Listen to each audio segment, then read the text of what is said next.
다음 달 12일에 확정 판결을 받는 사람이 있습니다. 조국 대표, 조 대표 얘기 좀 해보겠습니다. 대법관은 이미 결론을 내린 상태겠죠. 선고 시각을 점심시간을 코앞에 둔 오전 11시 45분으로 잡은 걸 두고 이런 해석도 나옵니다. 들어보시죠.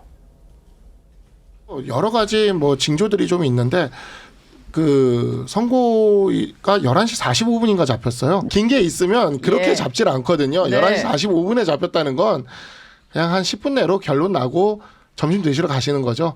네, 그래서 원래는 대법원 선고는 그 피고인이 꼭 참석 안 해도 돼요. 굳이 와서 유죄 선고를 굳이 들을까 싶은데 제 생각에는 이재명 메시지를 내야 대표랑 하니까. 약간 그러니까 예. 경쟁 관계가 좀 있잖아요. 네. 그러니까 이재명 대표도 중앙지법 앞에서 백부를 하셨듯이 본인은 이제 대법원 앞에서 백부를 하시지 않을까 생각이 듭니다.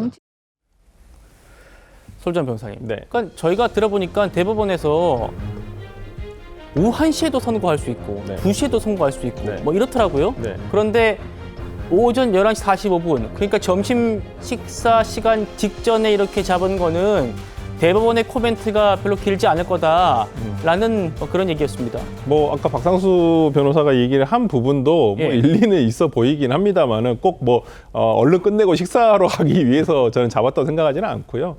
아마 결론이 그러니까 그 뒤에 문구가 길지는 않을 거라는 생각이 듭니다. 그게 파기 환송이 될 수도 있고요. 아니면 그냥 상고를 기각한다라는 어떤 간단한 취지를 얘기를 하고 그다음에 이유는 나중에 얘기하면 되는 부분이라서 왜냐하면 대법원 재판은 공개 재판이 아니거든요. 우리가 오늘 1심 재판, 2심 재판 같이 공개 재판이 아니라서 아까 박상수 변호사도 설명을 했지만은 피고인의 참석 의무가 없습니다. 그렇다고 한다면 저는 길지 않은 판결 이유 때문에 아마 그 시간을 그렇게 잡았을 거라 생각을 하고 보통 시청자분들도 오늘 이재명 대표의 판결을 확인했다시피 보통 오후 2시 아니면 오전 10시 보통 이렇게 선고 시간을 잡거든요. 근데 11시 45분이라는 시간이 조금 그러니까 대법원 판결에서 이렇게 보통 잡히는 시간은 아니라서 조금 이례적이긴 합니다.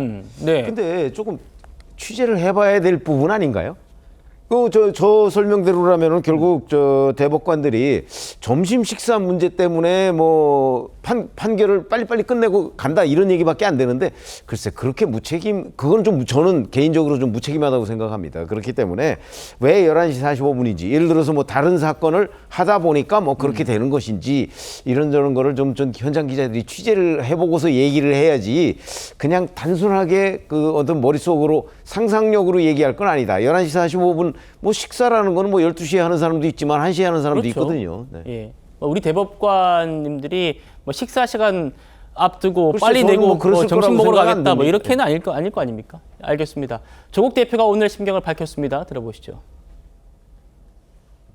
저는 피고인이 의지할 수 있는 최후의 보루는 법원이라는 말을 되새기며 묵묵히 판결을 기다릴 것입니다. 저는 여조삭비하듯 쉼없이 할 일을 해나가겠습니다. 조 의원님, 법조인 출신이기도 하니까 통상적으로 1심과 2심에서 같은 판단을 했는데 대법원에서 좀 무죄 취지로 파기환송한다면 그런 뒤에 코멘트가 좀 짧을 수는 없을 것 같다는 생각도 드는데요. 네. 어떻게 보십니까? 저는 이제 재판 시간은 사실 큰 의미는 없습니다. 제가 봤을 때는 모든 사람이 법 앞에 평등하니까 대법원에서 그 점을 좀 중시한 것 같아요. 그날 재판의 선고들이 여러 건 있는데 조국 그 대표에 대한 재판만 특별 대우를 하지 않고 그냥 접수된 순서나 이런 걸 배정하다 보면 이제 점심시간 무렵에 될 수가 있는 것이고요. 그 1심, 2심이 같았다는 점은 상당히 의미가 있습니다. 왜냐하면 이게 사실 증거관계의 적법성 여부부터 시작해서 위법 증거 수집이 된 거 아니냐 온갖 거를 많이 다투면서 사실상 5년 만에 결론이 나는 겁니다.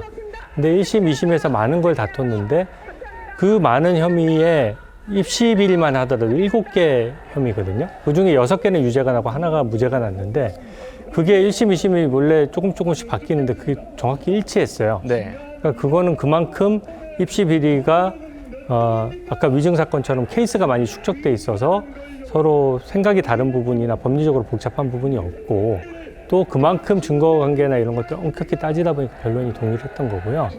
그러다 보니까 지금 현재 조국 대표의 배우자도 이미 확정 판결을 받은 부분들이 여러 개 있습니다.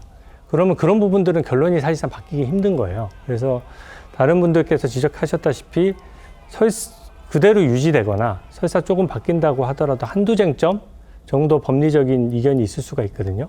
그런 경우에는 파기환송되더라도 2심에서 그것만 얼른 판단해서 다시 대법원으로 보내기 때문에 사실상 재판 지연이 그렇게 오래될 것으로 보지는 않습니다. 그래서 저는 지금 현재 상황으로서는 1, 2심 안 바뀐 걸로 봐서는 대법원에서 유지되고 설사 일부 하더라도 그 범위가 굉장히 좁을 것이다. 이렇게 보고 있습니다. 알겠습니다.